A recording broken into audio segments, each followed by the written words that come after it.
Halo teman-teman semuanya, selamat datang di set prediksi TKD Kedinasan. Dan pada video ini kita akan bahas bagian tes intelijensia umum TIU bersama. Sebelumnya saya akan jelaskan terlebih dahulu untuk teman-teman semua komposisi tes kemampuan dasar SKD Kedinasan, di mana pada bagian tes ini teman-teman akan ketemu dengan 3 subbab. Teman-teman akan ketemu dengan tes wawasan kebangsaan, akan ketemu dengan tes intelijensia umum TIU, dan tes karakteristik kepribadian atau TKP. Dengan jumlah soal masing-masing 35, 30, dan 35, waktu yang disediakan untuk 3 subtes ini total adalah 100 menit. Dan untuk lolos pada tahapan tes ini teman-teman harus memperhatikan nilai minimum untuk lolos, di mana pada bagian TWK teman-teman butuh nilai 75 soal. Pada bagian ini satu soal benar bernilai 5, jadi kalau teman-teman nilai minimum lolosnya 75, teman-teman minimal harus bisa menjawab 15 soal dengan benar. Kalau pada tes intelijensia umum, teman-teman butuh 16 soal ya, karena nilai minimumnya ada 80. Dan pada tes karakteristik kepribadian, di mana setiap jawaban punya poin masing-masing dari 5, 4, 3, 2, 1. Nah, teman-teman harus mendapatkan nilai minimum 143. Oke? Nah, kemudian teman-teman semua sebelum melanjutkan ke pembahasan pada video kali ini, teman-teman bisa terlebih dahulu download soalnya pada bagian deskripsi, agar teman-teman bisa coba kerjakan terlebih dahulu, untuk hasilnya nanti bisa dicocokkan dengan pembahasan pada video kali ini. Baik teman-teman semuanya, sebelum kita lanjutkan ke soal per soal di tes intelijensia umum, saya akan jelaskan terlebih dahulu agar teman-teman bisa lebih prepare dalam belajar, yaitu ruang lingkup materi TIU. Di mana pada materi tes intelijensia umum secara garis besar teman-teman harus belajar 13 bab ya. Jadi bab pertama sampai bab 13. Hanya saja nanti ada beberapa model soal yang jarang ditanyakan dari soal TIU dari tahun ke tahun. Nah, nanti akan saya jelaskan mana yang porsinya tidak terlalu besar ya. Artinya teman-teman belajar sedikit saja cukup ya. Tapi ada beberapa materi yang selalu dikeluarkan dari tahun ke tahun. Yang pertama adalah sinonim. Teman-teman pasti ngerti ya. Ini adalah persamaan kata atau makna yang mendekati. Gitu. Ini tentang sinonim. Nah, ini selalu keluar teman-teman. Kemudian antonim. Antonim juga lawan kata atau lawan makna. Ini juga soal yang hampir selalu dikeluarkan setiap tahun. Untuk bagian ketiga adalah tes hipernim. Hipernim ini adalah bagian tentang pengelompokan kata. Nah, kalau pengelompokan kata ini termasuk yang agak jarang dikeluarkan. Tapi teman-teman perlu belajar juga hipernim, agar nanti tidak kaget kalau seandainya pada tahun ini dikeluarkan soal hipernim. Oke, kemudian yang keempat tentang analogi. Analogi ini kesesuaian antara kelompok kata di sebelah kiri dengan kelompok kata di sebelah kanan. Nah, ini hampir selalu dikeluarkan setiap tahun. Kemudian untuk bagian kelima adalah tentang tes pemahaman bacaan. Ini hampir keluar setiap tahunnya, di mana teman-teman akan menganalisis dari bacaan yang ada, entah itu kalimat utama, entah itu gagasan utama, kritik, opini, pendapat, dan lain-lain ya. Kemudian yang keenam ada penarikan kesimpulan atau sering disebut dengan logika matematika. Pada bagian penarikan kesimpulan ini akan dikeluarkan 2-3 premis ya. Premis pertama, kedua, atau bahkan kadang sampai 3, kemudian kita tarik kesimpulannya. Ada tipe-tipenya macam-macam, ada silogisme, ada negasi, ada converse, ada inverse, dan macam-macam teman-teman. Kemudian yang ketujuh ada operasi hitung matematika. Nah, ini hampir selalu keluar ya. Ini selalu keluar deh, selalu ada untuk operasi hitung matematika. Kemudian untuk soal nomor 8, bagian ke-8 ya. Materi ke-8-nya adalah penalaran analitis, di mana teman-teman akan disajikan soal cerita, lalu menganalisis dari soal cerita yang ada. Bisa satu soal cerita terdiri dari 3 soal, atau satu soal cerita masing-masing 1 soal. Jadi ada 3 soal cerita yang berbeda. Kemudian 9, ini soal ceritanya lebih ke soal cerita aritmatika sosial. Jadi ada hitung-hitungnya di sini ya. Gitu. Kalau nomor 10 deret angka juga hampir selalu keluar. Kemudian deret huruf ini sama dengan deret angka, hanya pakainya huruf A, B, C, D, E sampai Z ya. Ini juga kadang suka keluar, kadang enggak nih teman-teman. Dan ini porsinya tidak terlalu. Perbandingan ini juga sering banget dikeluarin, nanti menentukan besar X sama Y lebih gede mana gitu ya. Dan seterusnya gitu. Lalu yang terakhir ada pola bergambar. Pola bergambar ini termasuk yang agak jarang dikeluarin. Jadi kalau saya ringkas, yang jarang dikeluarin saya buletin ya teman-teman. Nah, hipernim termasuk yang jarang. Kemudian huruf termasuk yang jarang. Nah, satu lagi pola bergambar termasuk yang jarang dikeluarkan dari soal TIU dari tahun ke tahun. Kemudian untuk yang sinonim, antonim, kemudian analogi, pemahaman bacaan, penarikan kesimpulan, operasi hitung, penalaran analitis, soal cerita, deret angka, dan perbandingan hampir selalu dikeluarkan setiap tahunnya. Itulah ruang lingkup materi tes intelijensia umum yang perlu teman-teman siapin dari sekarang. Biar lebih matang pada saat pengerjaan soalnya dan bisa dapat target minimal 16 soal betul. Baik teman-teman semua, kita mulai dari pembahasan soal nomor 36. Karena soal nomor 1 sampai soal nomor 35 adalah bagian tes wawasan kebangsaan. Soal nomor 36 ini tentang sinonim. Registrasi, sinonim dari registrasi adalah menurut KBBI, registrasi itu artinya pendaftaran teman-teman. Jadi jawabannya adalah yang E. Kalau ustaz gitu ya, ustaz. Ini ternyata kalau ustadz teman-teman, itu tidak baku ya. Di KBBI bakunya adalah ustaz, jadi ini yang baku, yang betul gitu ya. Ustaz ini artinya adalah guru agama, jadi jawabannya juga yang E. Kalau partikelir, nah partikelir itu artinya bukan untuk umum, ya artinya adalah bukan untuk umum.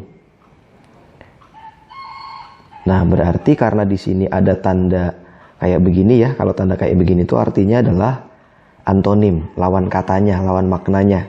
Berarti lawan katanya bukan untuk umum, ya untuk umum, berarti yang B. Kemudian nomor 39, unik. Nah, unik lawan maknanya apa nih? Unik itu kan artinya spesial ya, spesial, khusus, lain dari yang lain, beda gitu. Berarti ya lawan katanya adalah sama gitu. Oke, itu untuk sinonim dan antonim. Oke, untuk soal berikutnya, dan kali ini adalah pada bagian tes analogi, untuk soal nomor 40, 41, dan 42. Soal nomor 40, ibu gadis sebagaimana ayah, apa nih teman-teman? Kalau ibu gadis berarti ayah jejaka ya, gitu. Artinya menyatakan orang sebelum menikah ya. Ibu sebelum menikah berarti seorang gadis, ayah sebelum menikah berarti seorang jejaka gitu. Jadi jawabannya adalah yang D. Kemudian untuk soal nomor 41, ikan mas gitu ya. Di sini ada insang, berarti menyatakan hubungannya adalah alat pernapasannya. Ikan mas bernapas dengan insang sebagaimana titik-titik bernapas dengan paru-paru. Berarti yang bernapas dengan paru-paru yang mana? Ikan paus ya, berarti jawabannya adalah yang C. Kemudian soal nomor 42, jauh dekat. Berarti ini menunjukkan hubungannya adalah antonim gitu, lawan katanya. Jauh dekat sebagaimana titik-titik dan titik-titik gitu. Yang menyatakan lawan kata apa? Kalau sales marketing bukan ya. Keras dan batu juga bukan. Pijat dan usap juga bukan, berarti nah ini ada siang, lawan katanya malam, berarti jawabannya adalah yang D, karena menyatakan hubungannya antonim. Itu contoh soal di bagian tes analogi. Baik teman-teman, kita lanjutkan ke soal nomor 43, dan kali ini teman-teman akan masuk pada bagian tes tentang pemahaman bacaan. Popularitas Sri Sultan Hamengkubuwono VIII memang tidak seperti Panembahan Senopati, Sultan Agung, Pangeran Mangkubumi, Pangeran Diponegoro, dan Sri Sultan Hamengkubuwono IX. Namun peran Raja Jogja ini laksana lentera di kegelapan. Visi global telah berkembang di istana, meski tanpa perumusan rumit yang memusingkan kepala. Sri Sultan Hamengkubuwono VIII sadar betul akan perlunya pendidikan putra-putrinya dalam rangka menghadapi perkembangan perubahan zaman. Salah satu langkah kontroversial yang ia lakukan adalah dengan menyingkirkan Doro Jatun, putra beliau yang masih belia berumur 4 tahun, untuk kos pada keluarga Belanda, belajar mandiri, jauh dari sikap manja dan bermalas-malasan, serta harus menjalani hidup disiplin dan kerja keras. Nah, pertanyaannya adalah keteladanan Sri Sultan Hamengkubuwono VIII adalah, menurut bacaan ini, keteladanan yang bisa kita ambil apa? Kalau yang A mencintai anak-anaknya dengan tulus tanpa pamrih, jelas tidak disebutkan di situ. Menganggap saudara kepada siapapun termasuk penjajah juga tidak disampaikan secara jelas, meskipun ada kalimat yang menyatakan bahwa anaknya kos ya pada keluarga Belanda, tapi bukan menyatakan Itu teman-teman ya. Kemudian memahami pentingnya disiplin dan mandiri untuk masa depan. Nah, ini cocok ya teman-teman ya. Bagaimana Sri Sultan memahami pentingnya disiplin dan mandiri untuk masa depan, sehingga Sri Sultan Hamengkubuwono ini melakukan hal kontroversial, yaitu menitipkan putra beliau yang masih 4 tahun untuk kos pada keluarga Belanda agar belajar hidup mandiri. Jadi jawabannya kita sudah ketemu, yang C. Berikutnya soal nomor 44 masih di pemahaman bacaan. Kenaikan harga pangan terjadi merata secara internasional. Hal itu diperkirakan akan berlangsung permanen. Penyebabnya adalah pertumbuhan penduduk yang begitu cepat, tidak dibarengi dengan peningkatan suplai. Untuk memacu suplai, Indonesia butuh waktu 5-10 tahun. Oke. Gagasan utama pada paragraf tersebut adalah, kalau kita ngomongin gagasan utama, ini biasanya ada di kalimat utama. Dan kalimat utama paragraf ini ada di awal atau di akhir. Jelas ada di awal ya, tentang kenaikan harga pangan terjadi merata secara internasional. Karena di kalimat akhir ini menunjukkan kalimat penjelasnya, bahwa untuk memacu suplai Indonesia butuh waktu 5-10 tahun, berarti ini kalimat penjelas. So, kita udah dapat kalimat utamanya ada di kalimat pertama.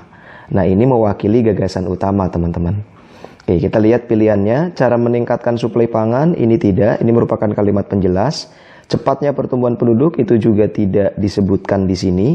Di sini hanya menyatakan bahwa penyebab dari kenaikan harga pangan itu akibat dari pertumbuhan penduduk ya, yang tidak dibarengi dengan suplai gitu. Permanennya perkiraan kenaikan harga pangan. Permanennya perkiraan. Nah, ini juga ada tentang permanen ada di kalimat penjelas. Lalu yang D, meratanya kenaikan harga pangan. Ya, ini ada di kalimat utama ya. Bagaimana kenaikan harga pangan terjadi merata ya secara internasional. Berarti kita bisa dapat jawabannya ada di opsi yang D, tentang meratanya kenaikan harga pangan. Nah, ini kurang tepat karena merupakan kalimat penjelas opsi yang C. Kemudian yang E juga ini jelas kalimat penjelas. Jadi jawabannya untuk soal nomor 44 adalah yang D. Berikutnya soal nomor 45 masih di pemahaman bacaan. Kereta api Kahuripan dari Bandung ke Kediri anjlok di Desa Kaliurang Saradan, Madiun, Jawa Timur. Kecelakaan diduga terlepasnya engsel dan as kereta sehingga roda kereta keluar jalur. Tidak ada korban jiwa dalam peristiwa tersebut, mungkin karena kereta hanya diisi sekitar 50 penumpang. Saat ditemui di lokasi kejadian, Kepala Humas PT Kereta Api Daerah Operasi 7 Madiun, Wahyu Kartono, menuturkan antara lain faktor sarana kereta, prasarana rel, dan faktor teknis. Kritikan terhadap Kepala Humas PT Kereta Api pada bacaan tersebut adalah baik.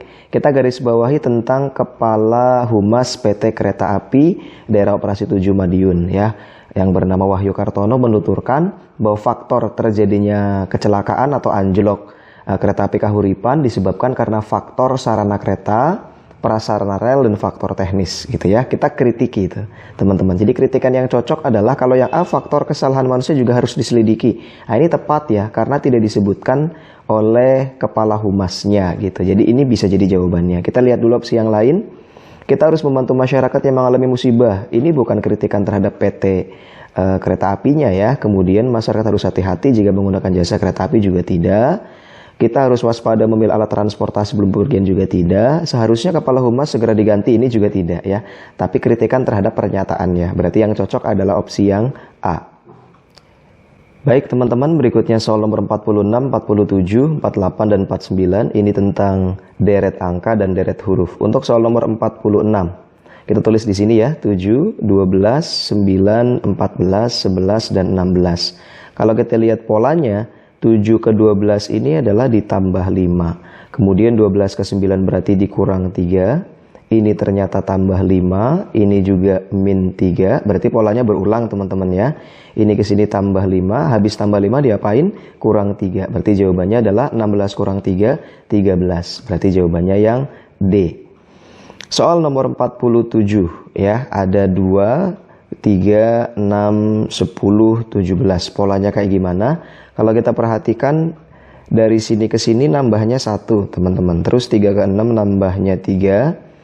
6 ke 10 nambahnya 4. Nah dari sini kita lihat 1 ini 3, ini totalnya kan 4 ya, ada di sampingnya. Sementara 10 ke 17 tambah 7. Nah ini sampingnya, jadi plus 3 sama plus 4 jadinya plus 7. Berarti untuk di sebelah sini penambahannya berapa? 7 ditambah 4, berarti nambah 11. Kalau 17 ditambah 11 berarti 28. Berikutnya berarti 11 dan 7 ini ya. Berarti ditambah 28.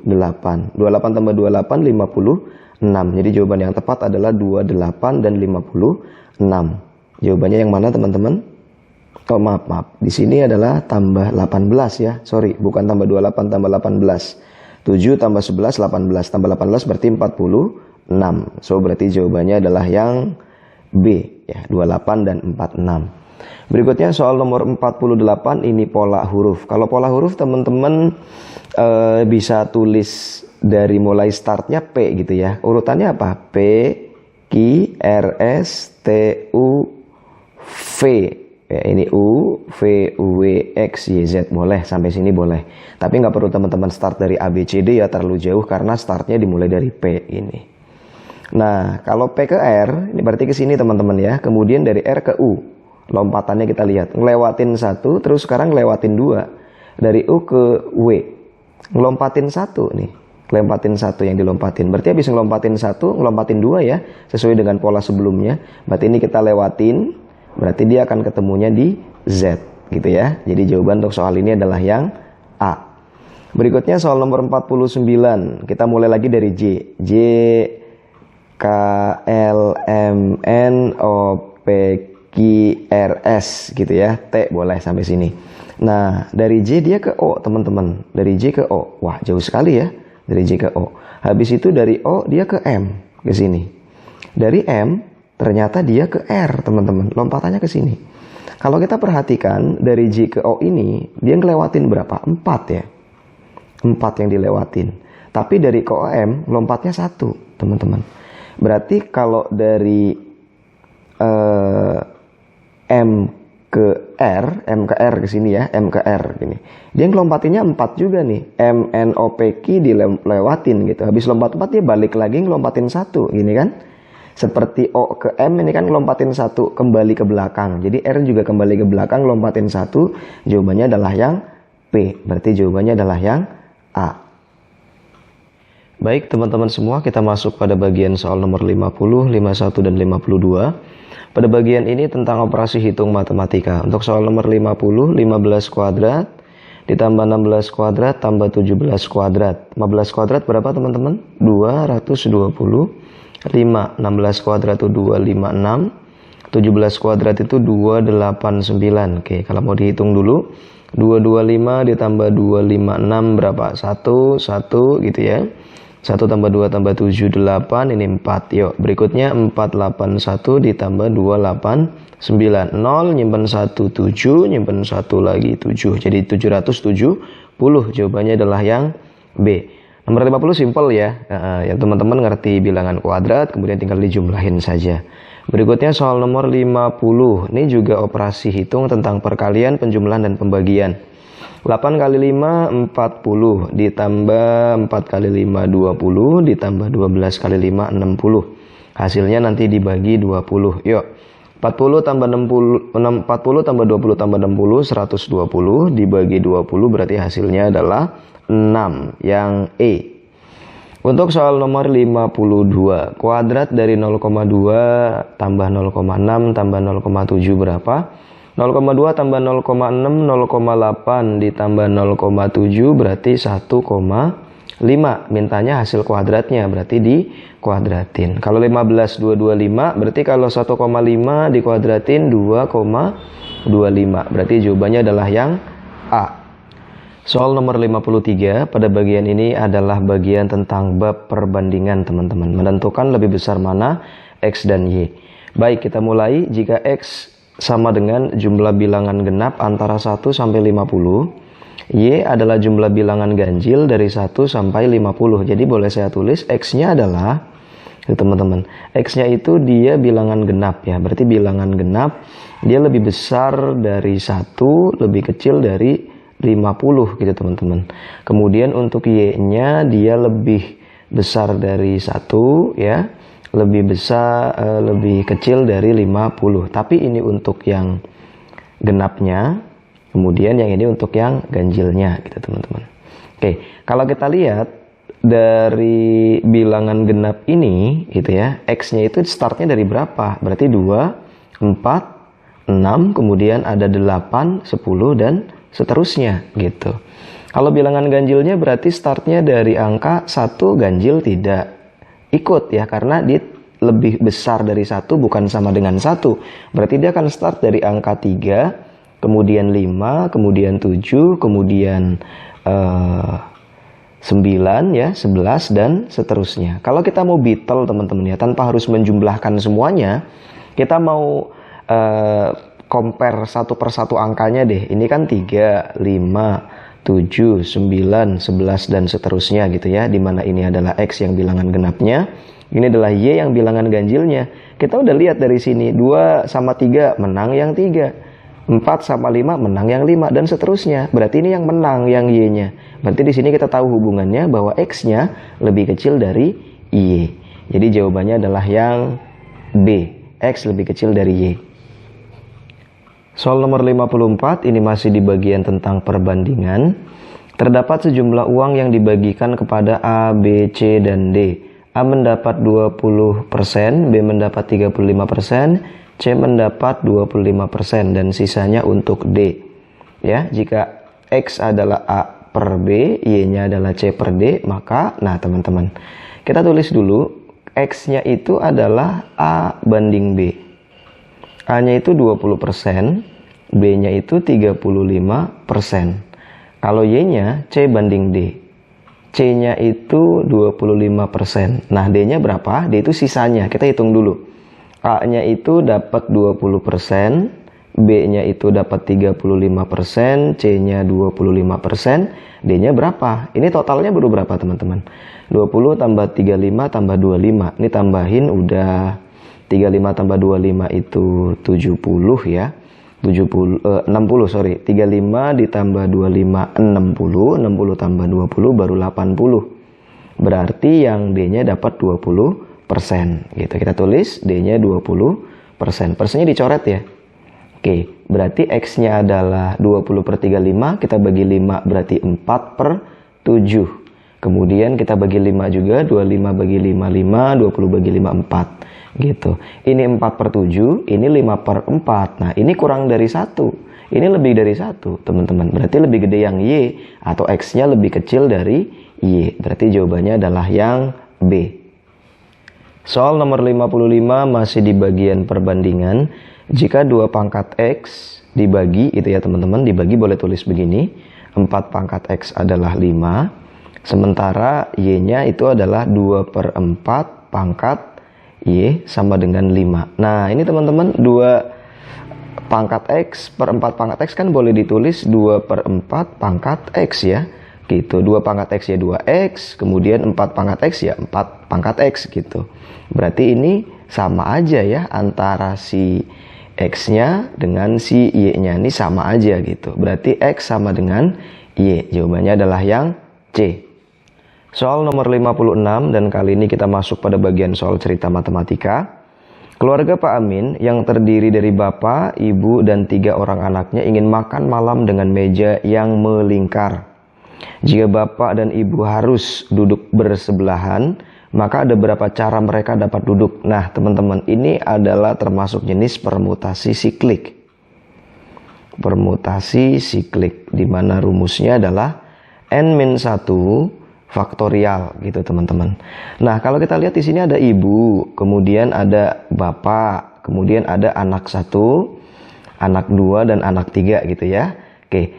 Ibu dan bapak dan ibu itu harus duduk bersebelahan. Jadi ini saya buletin nih teman-teman, karena ini harus bersebelahan gitu.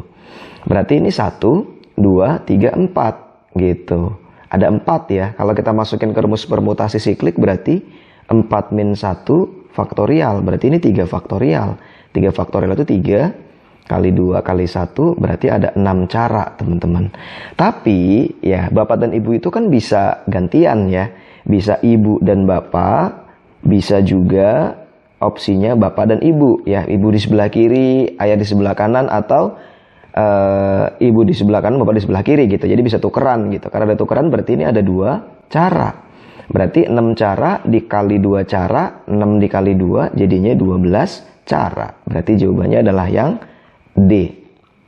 Soal nomor 57, ini masih di bagian tentang soal cerita matematika teman-teman. Pembangunan ruang kantor sekolah masuk ke tahap 30% akhir. Saat ini pengubinan akan dimulai diadakan ya. Jika ukuran lantainya 20 kali 17 meter dan akan dipasangi ubin berukuran 20 cm kali 20 cm, maka jumlah ubin yang diperlukan adalah, nah teman-teman tidak perlu terkecoh dengan tahap 30% akhir, karena dia bilang pengubinannya akan dimulai diadakan. Jadi pengubinannya itu baru mulai. Kalau dibilang pembangunan ruang kantor sekolah masuk ke tahap 30%, mungkin yang dimaksud adalah yang lain-lain, bisa ngecatnya, bisa pemasangan tembok, atap dan segala macam teman-teman. Tapi pengubinannya itu baru akan dimulai di sini. Ya, jadi jangan terkecoh oleh angka 30%-nya ini teman-teman. Nah, sekarang untuk menghitung banyaknya ubin, ya, rumusnya apa teman-teman? Luas lantai ya, luas lantai dibagi luas ubin gitu. Luas lantainya 20 meter kali 17,5 meter. Nah, ini kita jadikan ke sentimeter biar sama dengan ukuran ubinnya. Berarti 20 meter jadinya 2 kali 100 ya, 2000 cm dikali 17,5 dikali 100 jadi 1750 cm dibagi 20 cm dikali 20 cm gitu. Sentinya hapusin aja ya teman-teman. Nah, oke, 2000 dibagi 20 itu berarti ada 100 dibagi 20 juga bisa 5, berarti 5 dikali 1750, yuk dikali 175 dikali 5, 25 nyimpen 2, terus ini 35 berarti 37, nyimpen 3, ini 5 kali 5 tambah 3 8, berarti 875, ada nolnya kita tulis. Jadi ubin yang dibutuhkan ya untuk lantai itu adalah 8750 ubin, jawabannya adalah yang B. Soal nomor 58 masih di bagian soal cerita matematika. Jumlah 3 bilangan genap berurutan adalah 78. 3 bilangan genap berurutan ya. Berapakah jumlah bilangan terbesar dan terkecilnya gitu teman-teman. Jadi kalau kita tulis misalnya 3 bilangan genap yang berurutan awalnya adalah X. Berarti berikutnya adalah X plus 2 karena genap. Kalau tambah 1 nanti jadinya ganjil. Kemudian bilangan berikutnya adalah X plus 4. Jadi ini bilangan yang paling kecil, ini bilangan yang paling besar. Kalau mereka dijumlahkan hasilnya 78. Coba kita tulis, berarti X ditambah X plus 2 ditambah X plus 4 hasilnya 78. X tambah X tambah X berarti 3X, 2 ditambah 4 berarti 6 sama dengan 78. 3X sama dengan 6-nya ke sana, 78 min 6 berarti 3X sama dengan 72. X-nya berapa yuk? 72 dibagi 3 ya, 24. Oke, berarti bilangan terkecilnya adalah 24. Berarti ini 24, ini 26, ini berarti 28. Bilangan terkecilnya 24, bilangan terbesarnya 28. Yang ditanyakan di soal ini adalah jumlah terbesar sama terkecilnya. Ya udah, berarti 28 ditambah 24. Hasilnya adalah 52. Berarti jawabannya adalah yang A. Soal nomor 59, ini juga masih di bagian soal cerita matematika teman-teman. Pembangunan sebuah gedung direncanakan selesai dalam waktu 22 hari. Bila dikerjakan oleh 20 orang. Oke, 22 hari diselesaikan oleh 20 orang. Setelah dikerjakan 10 hari, pekerjaan itu dihentikan selama 6 hari teman-teman. Berarti kalau sudah dikerjakan selama 10 hari, waktu yang masih tersisa adalah 12 hari. Ya, dikerjakan oleh 20 orang ini teman-teman. Sayangnya mereka berhenti 6 hari. Jadi waktu yang tersedia harusnya 12 hari, sekarang tinggal ada 6 hari. Kalau ingin selesai tepat waktu, berarti tambahan pekerja yang diperlukan berapa? Oke, sekarang begini dulu. Kalau 12 hari, waktu yang masih tersedia akan selesai loh kalau mereka tetap kerja dengan 20 orang. Kalau 6 hari, berarti mereka butuh 2 kali lipatnya, karena kan perbandingan terbalik. Makin banyak orangnya, makin cepat selesainya. 12 hari butuh 20 orang. Berarti kalau 6 hari mereka butuh 40 orang ya. 40 orang. Jadi tambahan pekerjanya adalah 40 dikurangi 20. Jadi tambahan pekerjanya hanya 20 orang. Kalau pengen tetap selesai tepat waktu. Jadi jawabannya adalah yang E. Soal nomor 60. Pada bagian ini teman-teman belajar tentang penarikan kesimpulan atau logika. Premis yang pertama, semua mesin memiliki katup. Premis keduanya, sebagian mesin berukuran besar. Kalau teman-teman ketemu soal kayak begini, saya kategorikan soal S kuadrat atau SS. SS itu adalah semua dan sebagian. Kalau teman-teman ketemu soal tipe semua dan sebagian, cari jawaban yang diawali dengan kata sebagian. Jadi jawaban yang betul tuh nanti yang depannya sebagian gitu. Kita lihat di pilihan gandanya, semuanya diawali dengan kata semua, semua, semua, semua. Berarti nggak ada jawaban yang benar, berarti jawabannya adalah yang E.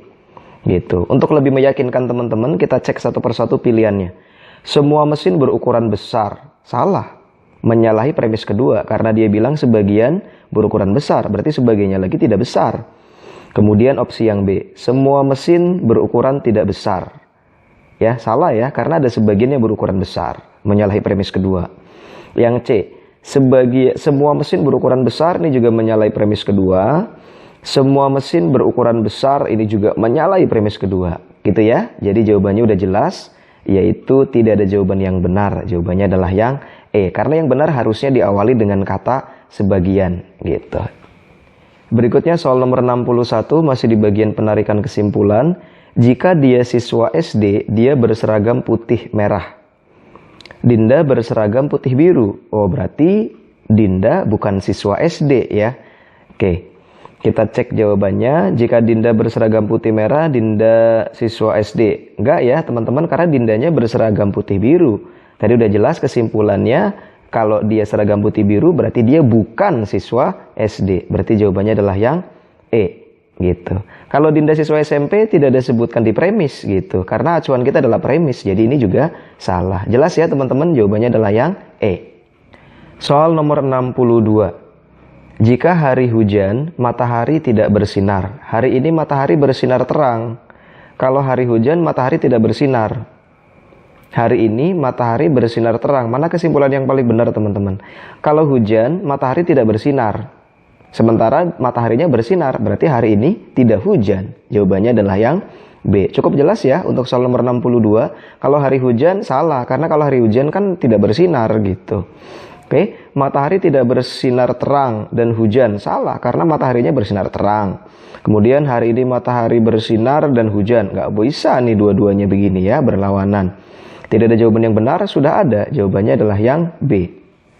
Baik, sekarang kita masuk ke soal terakhir teman-teman, 63, 64, dan 65. Ini adalah pada bagian penalaran analitis. 6 orang pelari, Susi, Riza, Tisa, Wulan, Obi, Ana, mengikuti suatu kejuaraan nasional di Bandung dengan hasil sebagai berikut. Biar lebih simpel, kita tulis inisial dari nama-nama mereka. S, ya, Riza, kemudian Tisa, Wulan, Obi, dan Ana. Oke, datanya sebagai berikut. Kalau ini kita anggap sebagai finish di sebelah kanan kita, pernyataan pertama, Susi selalu menyelesaikan balapan di depan Obi tapi di belakang Ana. Berarti Susi di depannya Obi, di belakang Ana gitu. Kemudian yang kedua, Riza selalu menyelesaikan balapan di depan Tisa tetapi di belakang Ana. Berarti si Riza ini ada di depannya Tisa, tapi di belakang Ana. Nah, kayak gini teman-teman. Yang ketiga, Wulan selalu menyelesaikan balapan di depan Tisa. Wulan di depan Tisa, tapi di belakang Susi. Gitu teman-teman. Oke, dari sini kita punya 3 data, dan kita bisa bikin kemungkinan urutan juaranya siapa ya. Sampai yang awal, dari yang awal sampai yang akhir gitu. Kemungkinan pertamanya berarti kalau kita lihat Ana ada di depan 2 kali ya teman-teman. Jadi yang paling memungkinkan Ana adalah juara pertamanya.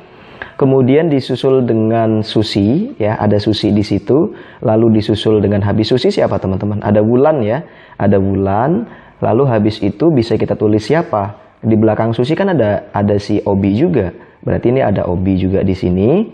Baru habis itu tinggal sisa 2 orang. TR ya, Tiza sama Risa, dan si Riza itu ada di depannya si Tisa, berarti Riza dulu baru Tisa.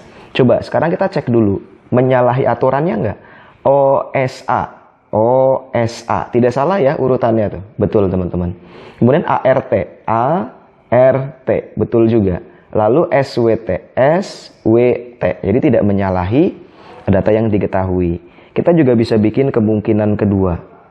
Kemungkinan keduanya itu berarti kita bisa si Ana tetap pertama, kemudian ada Susi, yang bisa switch adalah si Riza dulu teman-teman. Gitu. Si Riza, lalu dilanjutkan dengan Wulan, lalu dilanjutkan dengan si Tisa, baru Obi. Oke, sekarang gini teman-teman. Kita cek, ini menyalahi data yang diketahui nggak?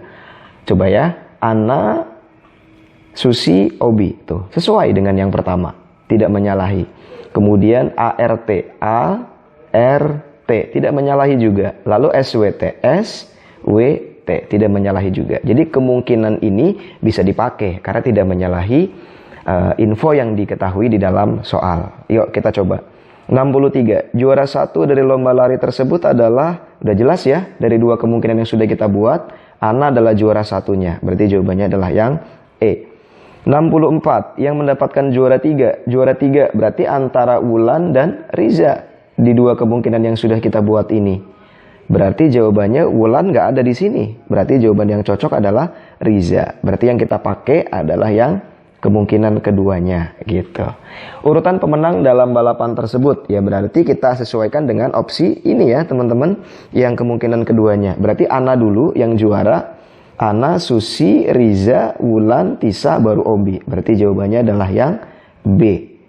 Oke teman-teman, ini soal tentang penalaran analitis sekaligus soal terakhir tentang tes intelijensia umum. Mudah-mudahan teman-teman bisa dapetin 18 soal betul sehingga nanti dapat poinnya 16 soal betul sehingga poin teman-teman 80 minimal. Mudah-mudahan bisa lebih dari itu ya. Sampai ketemu di video berikutnya. Kalau teman-teman merasa terbantu dengan video ini, silahkan bisa klik like, share, dan juga subscribe. Selamat menonton video mitra siswa lainnya. Dare to Dream.